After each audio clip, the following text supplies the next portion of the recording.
삼성이 방금 애플의 심장에 치명타를 날렸습니다. 스티브 잡스가 무덤에서 벌떡 일어날 만한 기술력입니다. 실리콘밸리의 수장들은 극찬을 아끼지 않았습니다. 한때 절대 무너지지 않을 것 같던 애플의 철옹성. 그러나 지금 이 순간 아이폰이 버려지고 있고 삼성 갤럭시가 그 왕좌를 무참히 빼앗으며 실리콘밸리 전체가 충격에 휩싸였습니다. 미국 빅테크들을 공포에 떨게 만든 삼성의 파괴적 혁신. 지금 당장 출발합니다. 시작하기 전 단 1초만 투자해 좋아요와 구독을 눌러주시면 콘텐츠 제작에 큰 도움이 됩니다. 저는 브랜든 페이지입니다. 34살, 텍사스 오스틴 출신이죠. 스탠포드에서 컴퓨터 사이언스를 전공하고 애플에 입사한 지 7년째입니다. 제 인생은 애플 그 자체였어요. 쿠퍼티노의 애플파크. 그 거대한 원형 건물 안에서 저는 신의 일을 하고 있다고 믿었습니다. 시리 개발팀의 시니어 엔지니어로서 세계 최고의 AI를 만들고 있다고 자부했죠. 야 브랜든, 갤럭시 신제품 봤어? 동료 마크가 물었어요. 삼성? 아직도 우리 따라하기 바쁘겠지 뭐. 저는 코웃음을 쳤습니다. 걔네가 뭘 만들든 애플의 아우라는 못 따라와. 제 책상은 애플 제품들의 전시장이었어요. 맥북 프로, 아이폰 15 프로 맥스, 애플워치 울트라, 에어팟 맥스까지. 저는 이 생태계 안에서 완벽한 조화를 느꼈습니다. 한국 출장 간다며? 케이틀린 상사가 지나가며 물었어요. 네. 서울 개발자 컨퍼런스요. 시간 낭비 같긴 한데 저는 어깨를 으쓱했습니다. 뭐 볼 것도 없을 텐데. 그냥 우리 기술 수준이나 과시하고 오죠. 한국 개발자들 수준 파악해서 보고서 써와. 케이틀린이 말했어요. 그들이 얼마나 우리를 따라잡으려 애쓰는지 알아보는 것도 재밌을 거야. 그날 저녁 저는 트위터에 이렇게 썼습니다. 내일 한국 출장, 김치 빼고 볼 게 있을까? 애플이 없는 세상은 석기시대나 다름없는데 라고 작성했어요. 동료들이 댓글로 장난을 쳤어요. 갤럭시 쓰는 사람들 불쌍하다. 브랜든 거기서 아이폰 자랑 좀 해줘라고 답글을 달았죠. 팀 슬랙 채널도 비슷한 분위기였죠. 한국 가서 뭐 배울 게 있겠어?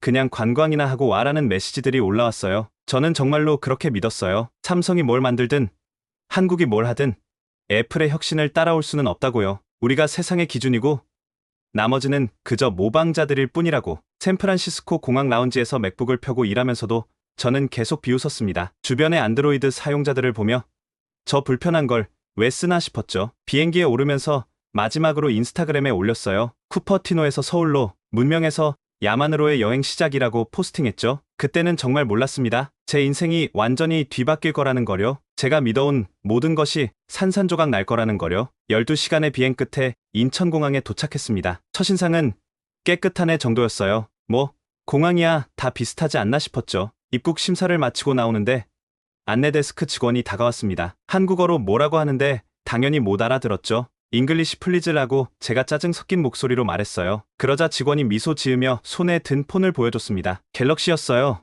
화면에 실시간으로 한국어가 영어로 번역되고 있었습니다. 화면에 도움이 필요하신가요?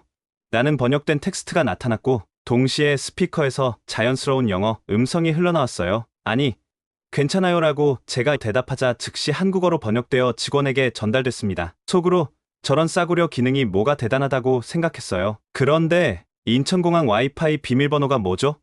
라고 제가 시험 삼아 물어봤어요. 직원이 한국어로 자세히 설명하는데 갤럭시가 완벽하게 통역했습니다. 심지어 숫자와 특수문자까지 정확히 인식하더라고요. 와이파이 이름은 에어포트 프리 와이파이이고 비밀번호는 없습니다. 하지만 5G 속도를 원하시면 ICM 프리미엄을 선택하세요. 비밀번호는 서울 2025입니다. 라고 번역되어 나왔어요. 제가 놀란 건 단순히 번역의 정확도가 아니었어요. 문맥을 이해하고 추가 정보까지 제공한다는 점이었죠. 호기심에 제 아이폰을 꺼내서 시리를 켰어요. 헤이 시리, 한국어 통역해줘라고 말했죠. 죄송합니다. 그 기능은 아직 준비 중입니다. 라고 대답했어요. 뭔가 찝찝했지만 무시했어요. 어차피 공항 직원이나 쓰는 기능이겠지. 하지만 공항을 나가면서 계속 갤럭시를 보게 됐어요. 환전소에서, 안내데스크에서, 심지어 카페에서도 모두가 자연스럽게 갤럭시 AI를 활용하고 있었죠. 공항 출구로 가는 길에 거대한 안내 로봇을 봤습니다. 사람들이 갤럭시로 로봇과 대화하고 있었어요.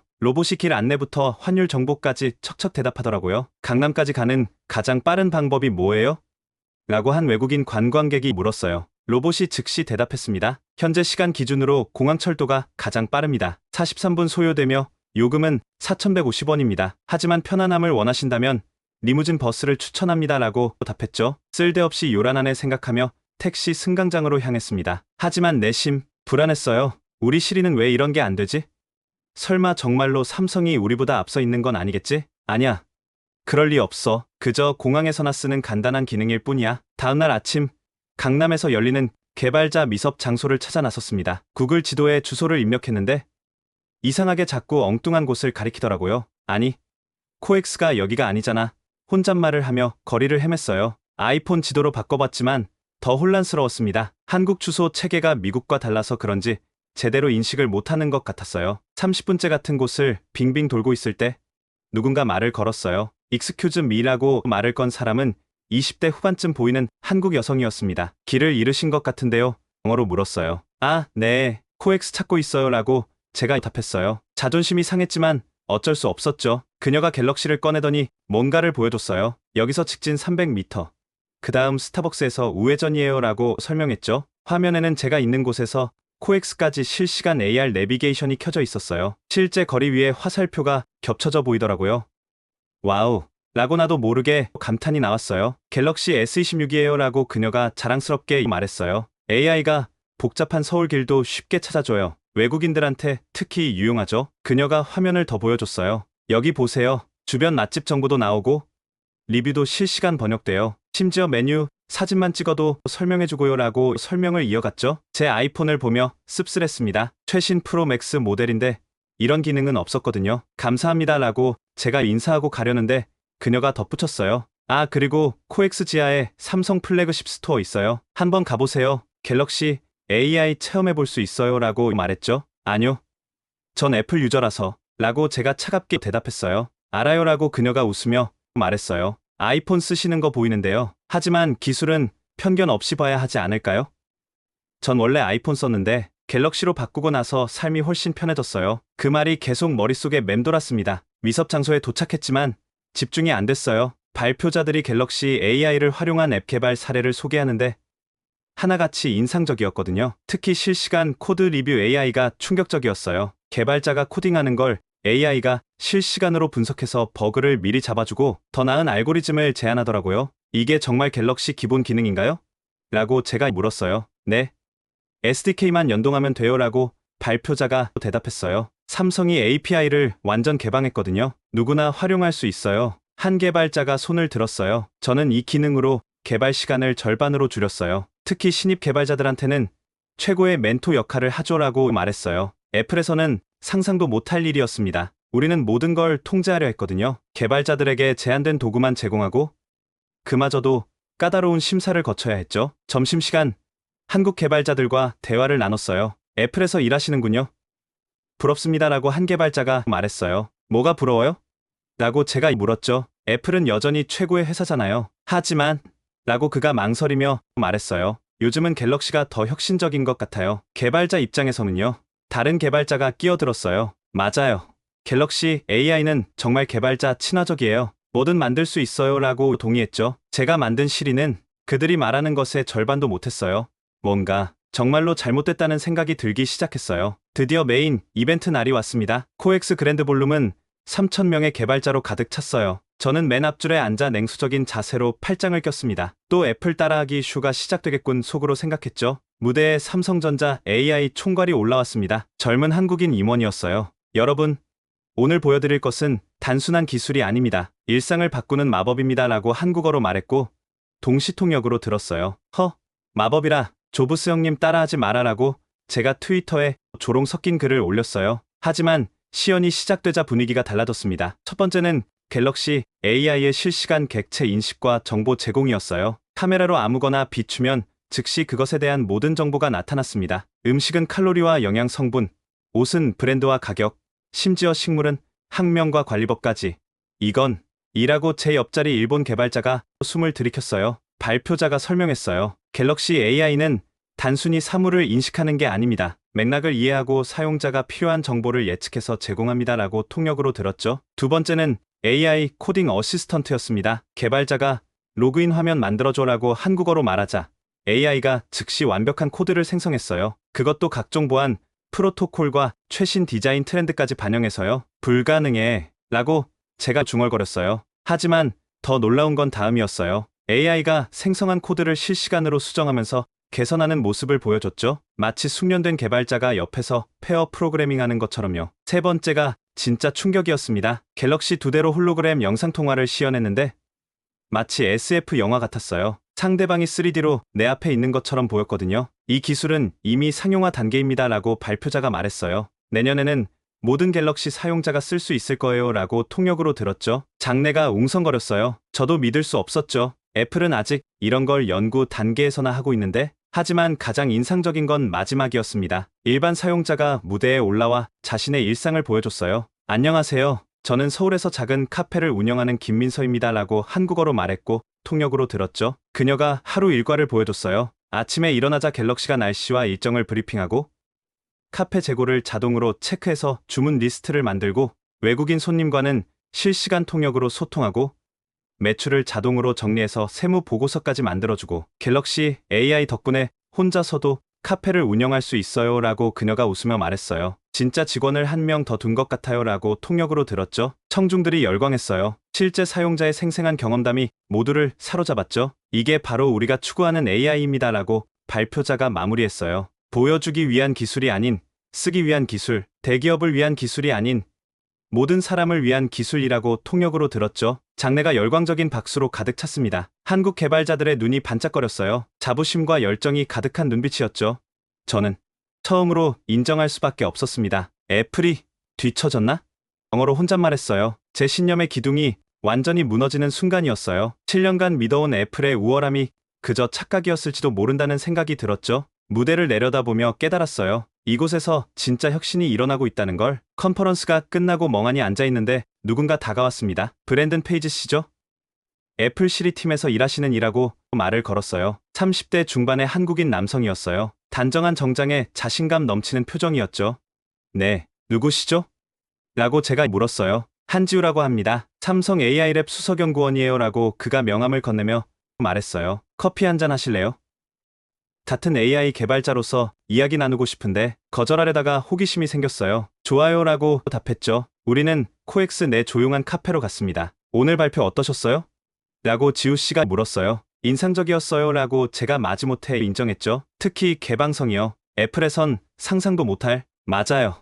그게 핵심이에요 라고 그가 고개를 끄덕이며 말했어요. 우린 개발자를 믿어요. 그들이 더 나은 걸 만들 거라고. 지우 씨의 이력을 들으며 놀랐어요. MIT에서 AI로 박사를 했고 구글 딥마인드에서도 일했다고 했어요. 실력으로는 애플에도 충분히 갈 수 있는 사람이었죠. 왜 삼성을 선택했어요? 라고 제가 물었어요. 자유요라고 그가 웃으며 답했어요. 여기선 제 아이디어가 2주 만에 수억 명이 쓰는 기능이 돼요. 애플에서 그게 가능한가요? 할 말이 없었어요. 우리는 새 기능 하나 넣는데도 1년씩 걸렸거든요. 수많은 회의와 승인 과정을 거쳐야 했죠. 브랜든 씨는 왜 애플을 선택했어요? 라고 지우 씨가 되물었어요. 최고니까요 라고 제가 자동으로 대답했어요. 세계 최고의 회사에서 최고의 제품을 만드는 거죠. 정말 그렇게 생각하세요? 라고 그의 눈빛이 날카로워지며 물었어요. 시리가 갤럭시 AI보다 나은가요? 순간 말문이 막혔어요. 오늘 본 것들을 생각하면 저희는 완성도를 추구해요 라고 제가 변명했어요. 완성도요? 라고 지우 씨가 커피를 한 모금 마시며 말했어요. 브랜든 씨, 완벽한 기술이 나올 때까지 기다리면 사용자들은 어떻게 되죠? 그들도 기다려야 하나요? 그가 갤럭시를 꺼내 보여줬어요. 이 안에 있는 AI 기능들 완벽하지 않아요. 하지만 매일 수백만 명의 삶을 조금씩 편하게 만들고 있죠? 라고 설명했어요. 화면에는 실시간으로 업데이트되는 사용자 피드백이 보였어요. 감사 인사, 개선 요청, 새로운 아이디어들, 우리는 사용자와 함께 성장해요 라고 지우 씨가 설명했어요. 그들의 피드백으로 매주 개선하죠. 애플은 어때요? 저희는 완성된 제품을 출시해요 라고 제가 힘없이 말했어요. 그래서 시리가 10년째 똑같은 거군요 라고 그가 부드럽게 웃으며 말했어요. 브랜든 씨, 내일 시간 있으세요? 왜요? 라고 제가 물었죠. 우리 랩 구경시켜드릴게요. 비공식적으로요? 라고 그가 제안했어요. 당신 같은 애플 팬도 인정할 수밖에 없을 거예요. 우리가 하는 일을 보면요. 뭔가 금기를 깨는 기분이었지만 거절할 수 없었어요. 알고 싶었거든요. 그들이 어떻게 이런 걸 만들었는지. 좋아요. 가볼게요 라고 제가 답했죠. 지우 씨가 일어서며 말했어요. 한 가지만 말씀드릴게요. 우리는 경쟁자가 아니에요. 우리는 모두 더 나은 세상을 만들려는 개발자들이죠. 그의 말이 가슴에 박혔어요. 그날 밤 호텔에서 잠이 안 왔어요. 애플 배지를 만지작거리며 생각했죠. 난 정말로 최고의 회사에서 일하고 있는 걸까? 아니면 그저 과거의 영광에 취해 있는 걸까? 창밖에 서울 야경이 반짝거렸어요. 이 도시에서 뭔가 새로운 것이 태어나고 있다는 걸 느꼈죠. 그리고 저는 그것을 직접 보고 싶었어요. 삼성랩 방문 전날 저녁 뜻밖의 메시지를 받았습니다. 브랜든, 나 알렉스야. 서울에 있다고 들었어. 만날래? 메시지였어요. 알렉스 2년 전 애플을 그만둔 동료였어요. 당시 우리는 그를 배신자라고 욕했죠. 회사 슬랙에서 그의 이름은 금기어가 됐고 누구도 그가 왜 떠났는지 묻지 않았어요. 이태원의 루프탑 바에서 만났습니다. 알렉스는 전보다 훨씬 편안해 보였어요. 애플에서 일할 때의 그 피곤한 표정이 사라지고 눈에 생기가 돌았죠. 잘 지내? 라고 제가 어색하게 인사했어요. 인생 최고야 라고 그가 맥주를 들며 웃었어요. 넌 여전히 쿠퍼티노 감옥에 있고? 감옥이라니? 우린 세계 최고의 회사에서 일하고 있어 라고 제가 반박했죠. 그래. 나도 그렇게 생각했지 라고 알렉스가 씁쓸하게 웃으며 말했어요. 2년 전까지는 왜 떠났어? 라고 제가 단도직입적으로 물었어요. 진짜 이유가 뭐야? 돈? 아니면?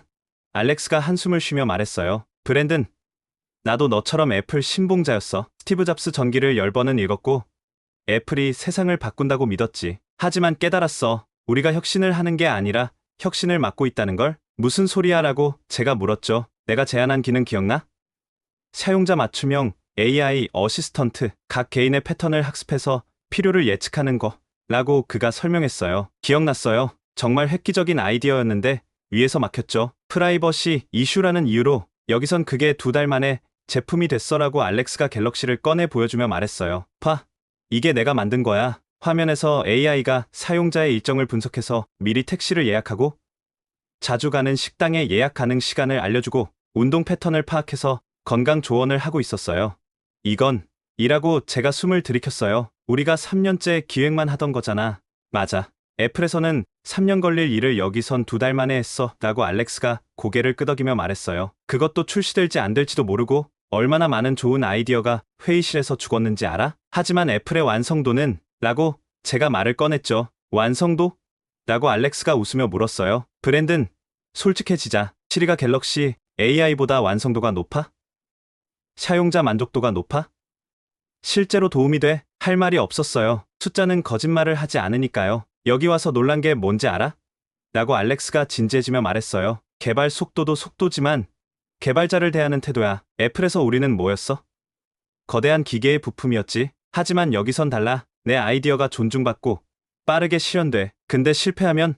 라고 제가 물었죠. 실패해도 괜찮아 라고 그가 어깨를 으쓱하며 답했어요. 빠르게 실패하고 빠르게 개선하지. 애플처럼 실패를 두려워해서 아무것도 안 하는 것보다 100배 나아. 알렉스가 보여준 다음 프로젝트가 더 놀라웠어요. AI가 코드를 작성하는 걸 넘어서 개발자의 코딩 스타일을 학습해서 자동으로 최적화하는 기능이었죠. 이게 다음 달에 출시되라고 그가 자랑스럽게 말했어요. 내가 주도한 프로젝트야. 팀원은 단 5명. 애플이었다면 최소 50명의 2년은 걸렸겠지라고 제가 인정했어요. 브랜든, 난 여기서 진짜 개발자가 됐어라고 그가 맥주잔을 내려놓으며 말했어요. 내 코드가 수억 명의 삶을 바꾸고 있어. 매일 아침 출근하는 게 즐거워. 뭘 만들지 기대되거든. 연봉은? 복지는? 라고 제가 마지막 방어를 시도했어요. 더 좋아라고 알렉스가 단호하게 말했어요. 돈도 돈이지만 무엇보다 내가 성장하고 있어. 애플에서 7년 했지만 마지막 3년은 제자리 걸음이었어. 여기선 매일 새로운 걸 배워. 우리는 한참 동안 침묵했어요. 서울의 야경이 반짝거렸죠. 브랜든이라고 알렉스가 조용히 말했어요. 넌 아직 늦지 않았어. 진짜 혁신을 하고 싶다면, 네 재능을 썩히고 싶지 않다면 그만해라고 제가 손을 들며 말했어요. 생각할 시간이 필요해. 집으로 돌아오는 택시 안에서 알렉스의 말이 계속 맴돌았어요. 특히 마지막 말이 우리가 애플을 떠난 게 아니야?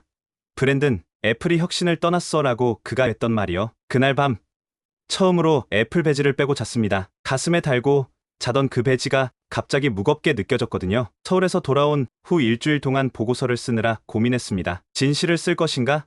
아니면 애플이 듣고 싶어 하는 걸 쓸 것인가? 고민 끝에 진실을 택했어요. 삼성 갤럭시 AI 기술 동향 보고서라는 제목으로 72페이지짜리 문서를 만들었죠. 각종 데이터와 차트, 비교 분석, 그리고 제 솔직한 평가를 담았습니다. 그들의 AI는 우리보다 2년 앞서 있습니다라고 보고서의 결론에 적었어요. 특히 실용성과 개방성 면에서는 비교 자체가 무의미합니다. 케이틀린과의 1대1 미팅 시간, 그녀는 보고서를 읽으며 얼굴이 점점 굳어졌어요. 브랜든, 이게 무슨 소리야?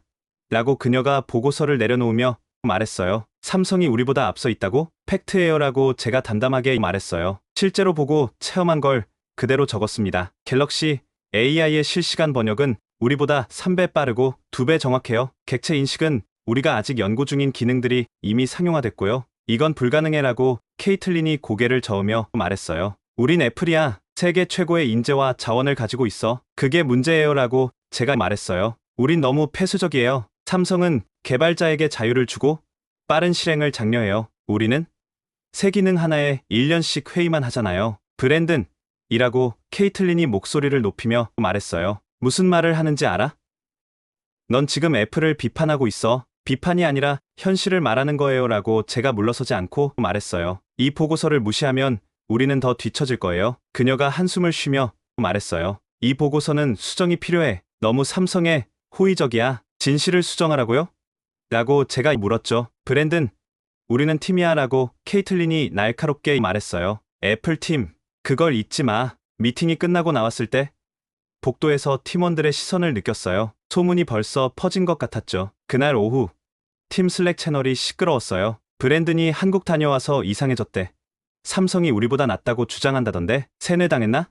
라는 영어 메시지들이 올라왔죠. 하지만 DM으로는 다른 메시지들이 왔어요. 브랜든, 보고서 읽을 수 있을까? 궁금해서라고 제시카가 보냈어요. 사실 나도 우리가 뒤처지고 있다고 생각해라고 마이클이 썼죠. 갤럭시 AI 정말 그렇게 좋아? 라고 사라가 물었어요. 특히 신입 개발자들의 반응이 뜨거웠어요. 그들도 느끼고 있었던 거죠. 우리가 만드는 게 정말 최고인지에 대한 의구심을. 일주일 후 팀 전체 미팅에서 케이틀린이 발표했어요. 앞으로 외부 기술에 대한 언급은 자제해 주세요. 우리는 우리의 길을 가면 됩니다 라고 말했죠. 그때 제시카가 손을 들었어요. 하지만 경쟁사 분석은 필요하지 않나요? 영어로 물었어요. 우리가 경쟁사를 따라갈 필요는 없어요 라고 케이틀린이 단호하게 말했어요. 우리는 애플입니다. 미팅이 끝나고 제시카가 다가왔어요. 브랜든, 커피 한잔 할래요? 라고 물었죠. 사내 카페에서 그녀가 털어놨어요. 사실 나도 답답해. 우리가 만드는 실이 솔직히 쓸모없잖아. 조심해. 제시카라고 제가 경고했어요. 그런 말 잘못하면 뭐 해고? 차라리 나을지도 라고 그녀가 한숨 쉬며 말했어요. MIT 나와서 이런 일 하려고 했나 싶어. 그날 저녁 집에 와서 메일을 확인했는데 놀라운 게 있었어요. 브랜든, 한지우입니다. 어제 랩 방문 어떠셨나요? 혹시 우리 팀에 관심 있으신가요? 정식으로 제안하고 싶은데요. 라는 영어 메일이었죠. 삼성에서의 정식 스카우트 제안이었어요. 제안 내용을 읽으며 숨이 막혔어요. 연봉은 현재보다 40% 높았고 사이닝 보너스는 제 연봉의 2배였어요. 스톡 옵션, 주거 지원, 자녀 교육비까지. 하지만 더 끌렸던 건 이 문장이었어요. AI 혁신 프로젝트를 이끌 리더를 찾고 있습니다. 당신의 아이디어가 바로 현실이 됩니다 라고 적혀 있었죠. 며칠 밤을 고민했어요. 7년간의 애플 생활, 동료들, 쿠퍼티노의 안락함. 하지만 알렉스의 말이 계속 떠올랐죠. 애플이 혁신을 떠났어 라는 그 말이요. 그리고 깨달았어요. 나도 이미 알고 있었다는 걸. 우리가 더 이상 혁신의 최전선에 있지 않다는 걸. 2025년 4월 15일, 잊을 수 없는 날이에요. 그날 아침, 저는 사직서를 들고 케이틀린의 사무실로 갔습니다. 브랜든? 무슨 일이야? 라고 케이틀린이 물었어요. 저는 말없이 사직서를 건넸습니다. 그녀의 얼굴이 하얗게 변했어요. 이게 진짜야? 라고 그녀가 물었죠. 네, 결심했어요 라고 제가 답했어요. 어디로 가는 거야? 구글? 메타? 라고 그녀가 물었어요. 삼성이요 라고 제가 말했죠. 케이틀린이 의자에서 벌떡 일어났어요. 뭐라고? 삼성. 그 한국 회사? 놀라며 말했어요. 네, 삼성 AI랩에서 시니어 디렉터 포지션을 제안했어요 라고 제가 설명했죠. 브랜든, 제정신이야? 라고 그녀의 목소리가 떨리며 말했어요. 넌 애플을 배신하는 거야. 우리가 널 키웠어. 여기서 모든 걸 배웠잖아. 그래서 더 나가야 해요 라고 제가 담담하게 말했어요. 전 혁신을 만들고 싶어요. 관리하는 게 아니라 애플이 혁신의 상징이야. 라고 그녀가 주장했어요.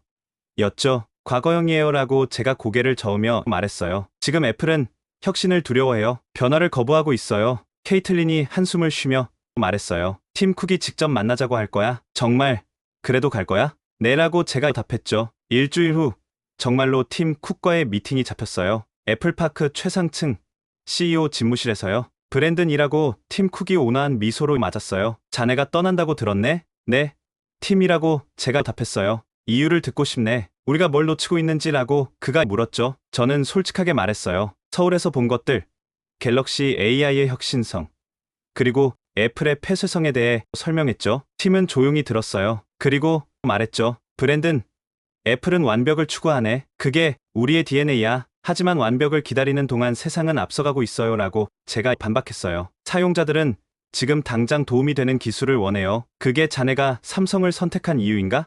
라고 그가 물었어요. 네, 전 진짜 AI를 만들고 싶어요. 실험실의 완벽한 작품이 아니라 사람들의 일상을 바꾸는 살아있는 기술을요. 라고 제가 답했죠. 팀이 잠시 생각하더니 말했어요. 자네 같은 인재를 잃는 건 아쉽네. 하지만 라고 제가 물었어요. 가끔은 떠나는 것도 필요하지. 새로운 걸 배우고 돌아오는 것도 좋은 경험이 될 거야. 라고 그가 말했죠. 전 돌아오지 않을 거예요. 라고 제가 단호하게 말했어요. 팀이 고개를 끄덕였어요. 알겠네. 행운을 빌어라고 인사했죠. 악수를 나누고 나오면서 느꼈어요. 한 시대가 끝났다고. 마지막 일주일은 인수인계로 바빴어요. 그런데 놀라운 일이 일어났죠. 평소에는 거리를 두던 동료들이 하나둘 다가왔어요. 브랜든, 사실 나도 고민이야. 삼성 정말 그렇게 좋아? 나도 데려가 줄 수 없을까? 라고 물어왔죠. 심지어 케이틀린도 마지막 날 찾아왔어요. 브랜든, 미안해. 너무 심하게 말했어. 라고 그녀가 말했어요.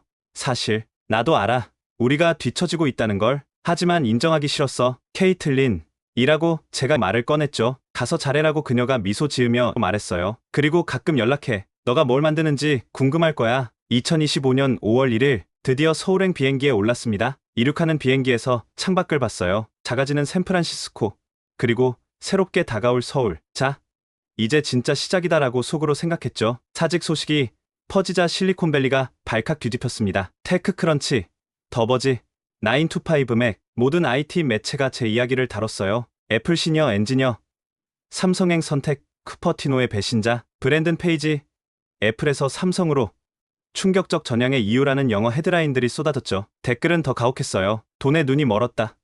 진정한 혁신이 뭔지 모르는 놈. 한국 회사나 가서 김치나 먹어라라는 영어 댓글들이 달렸죠. 트위터는 더 심했어요. 제 멘션이 하루에 수천 개씩 쌓였죠. 대부분은 비난과 조롱이었어요. 애플 동료들의 단톡방에서도 강제 퇴장당했어요. 7년간 함께한 사람들이 하루아침에 등을 돌렸죠. 하지만 이상한 일이 일어났어요. 공개적으로는 비난하면서도 개인 메시지로는 다른 말을 하는 사람들이 많았거든요. 브랜든, 사실 나도 고민 중이야. 삼성 정말 어때?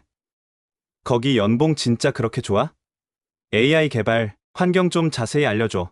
혹시 나도 추천해 줄 수 있어? 라는 영어 DM들이 왔죠. 특히 시리팀 후배들의 연락이 많았어요. 제시카가 보낸 메시지가 인상적이었죠. 브랜든, 너가 용기 있다고 생각해. 나도 따라가고 싶지만 아직은 무서워라고 보냈어요. 마이클은 더 직접적이었어요. 형, 저도 한계 느껴요. 우리가 만드는 게 정말 최선일까요? 삼성 포지션 있으면 저도 고려해볼게요. 라고 썼죠. 심지어 구글과 메타에서 일하는 친구들도 연락했어요. 야, 너 진짜 삼성 가는 거야? 거기 그렇게 좋아? 한국 회사 문화는 어때? 야근 엄청 시킨다던데 영어는 통해? 한국어 못하는데 괜찮을까? 물어왔죠. 링크드인은 더 재밌었어요. 프로필 조회수가 하루 만에 10,000명을 넘었고 리크루터들의 메시지가 쏟아졌죠. 아이러니하게도 대부분 아시아 기업들이었어요. 화웨이, 샤오미, 소니. 가장 놀라웠던 건 언론의 반응이었어요. 처음에는 비판적이었던 기사들이 점점 논조가 바뀌기 시작했거든요. 브랜든 페이지의 선택이 시사하는 것, 실리콘밸리 인재 유출, 새로운 트렌드인가? 아시아 테크 기업의 부상이라는 영어 기사들이 나왔죠. 한 저명한 테크 칼럼니스트가 쓴 글이 화제가 됐어요. 브랜든 페이지를 배신자라고 부르는 것은 쉽다. 하지만 그가 틀렸다고 확신할 수 있는가? 혹시 그가 우리보다 먼저 미래를 본 것은 아닐까? 쓴 칼럼이었죠. 서울로 떠나기 전 마지막 주말, 스탠포드 근처 카페에서 후배들을 만났어요. 다들 제 결정에 대해 궁금해했죠. 형, 진짜 왜 삼성이에요? 라고 한 후배가 물었어요. 거기서 내가 꿈꾸던 일을 할 수 있으니까 라고 제가 답했어요. 진짜 사람들에게 도움이 되는 AI를 만들 수 있어. 애플에서는 못해요? 라고 다른 후배가 물었죠. 애플은 너무 느려라고 제가 한숨 쉬며 말했어요. 완벽을 추구하다가 기회를 놓치고 있어. 그들의 눈빛에서 봤어요. 의구심과 동시에 부러움을. 떠나는 날 아침, 마지막으로 트위터에 글을 올렸어요. 실리콘밸리를 떠나며 저는 배신자가 아닙니다. 더 나은 미래를 찾아가는 개척자입니다. 혁신은 지역과 회사를 가리지 않습니다. 서울에서 뵙겠습니다. 라고 작성했죠. 반응은 폭발적이었어요. 찬반이 갈렸지만 적어도 사람들이 생각하기 시작했다는 게 중요했죠. 비행기에 오르면서 생각했어요. 난 추방자가 아니야, 선구자야라고. 5월 2일 서울 삼성 디지털시티의 거대한 캠퍼스가 눈앞에 펼쳐졌습니다. 웰컴, 브랜든!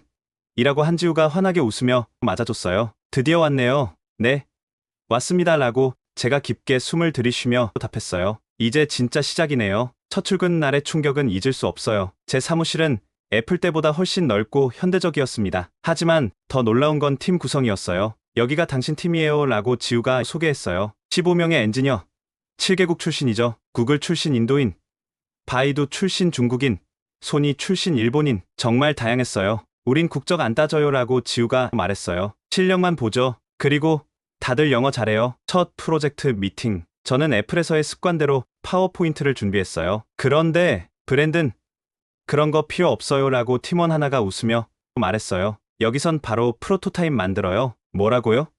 라고 제가 놀라며 물었죠. 아이디어 있으면 바로 코딩해서 보여주세요. 되면 다음 주에 베타 테스트하고요. 라고 그가 설명했어요. 믿을 수 없었어요. 애플에서는 새 기능 하나 추가하는데 6개월간 회의만 했는데 일주일 만에 제가 제안한 AI 예측 타이핑 기능이 프로토타입으로 완성됐어요. 2주 후엔 내부 베타 테스트, 한 달 후엔 정식 출시가 결정됐죠.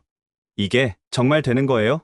라고 제가 놀라서 물었어요. 당연하죠. 라고 지우가 웃으며 답했어요. 사용자가 원하면 바로 주는 거예요. 더 놀라운 건 피드백 시스템이었어요. 베타 테스터들의 의견이 실시간으로 들어오고 우리는 즉시 수정했죠. 애플에서는 상상도 못할 속도였어요. 3개월 후 제가 만든 기능이 전 세계 갤럭시 사용자 1억 명에게 배포됐어요. 그날 밤 집에서 피드백을 읽으며 울었어요. 덕분에 타이핑이 2배 빨라졌어요. This feature changed my life. Thank you.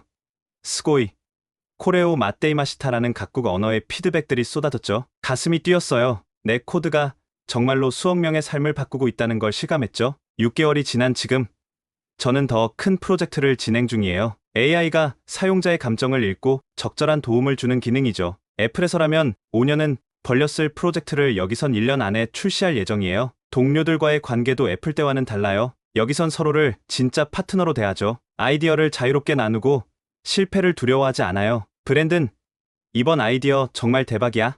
라고 팀원들이 격려해줘요. 빨리 만들어서 사용자들에게 보여주자. 매일이 새롭고 도전적이에요. 하지만 그게 바로 제가 원했던 거죠. 진짜 혁신을 만드는 일. 서울의 밤은 여전히 반짝거려요. 그리고 저는 그 빛의 일부가 되어가고 있어요. 2025년 6월, 저는 이제 서울에서 새로운 삶을 시작한 지 한 달이 됐습니다. 매일 아침 한강을 따라 출근하면서 생각해요. 제가 얼마나 많은 편견 속에 살았는지를, 실리콘밸리만이 혁신의 중심이라고 믿었던 그 오만함이 얼마나 어리석었는지를. 지난주에는 놀라운 소식을 들었어요. 제시카와 마이클, 그리고 몇몇 애플 동료들이 아시아 기업들로 이직을 준비하고 있다고요. 제가 시작한 작은 물결이 점점 커지고 있는 것 같아요. 브랜든, 네가 옳았어. 여기가 미래야라고 제시카가 메시지를 보냈어요. 나도 곧 갈게. 언론에서는 이제 브랜든 현상이라는 말까지 만들어냈어요. 실리콘밸리 엔지니어들이 아시아로 향하는 트렌드를 가리키는 말이죠. 하지만 저에게 가장 중요한 건 그런 게 아니에요. 매일 제가 만든 기능을 사용하는 수억 명의 사람들,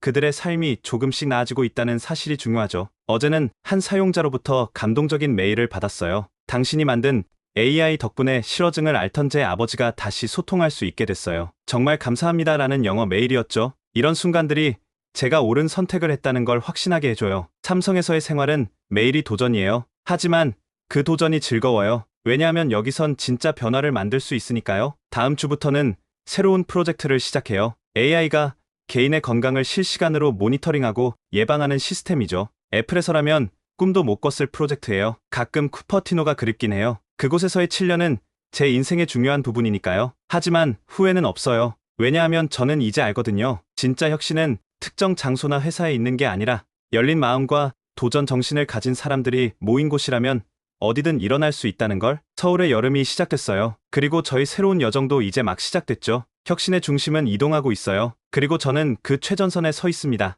이게 바로 제가 애플을 떠나 삼성을 선택한 이유예요. 과거의 영광이 아닌 미래의 가능성을 선택한 거죠. 지금까지 애플 엔지니어에서 삼성 AI 개발자가 된 브랜든 페이지의 이야기 어떠셨나요? 때로는 우리의 편견이 진짜 기회를 놓치게 만들죠. 열린 마음으로 세상을 보면 놀라운 가능성이 기다리고 있을지도 모릅니다. 이 이야기가 인상 깊으셨다면 좋아요와 구독 부탁드립니다. 그리고 혁신의 진짜 의미를 더 많은 사람들과 나누기 위해 이 영상을 공유해주세요. 지금까지 한류의 힘이었습니다. 다음에도 더 놀라운 이야기로 찾아올게요. 감사합니다.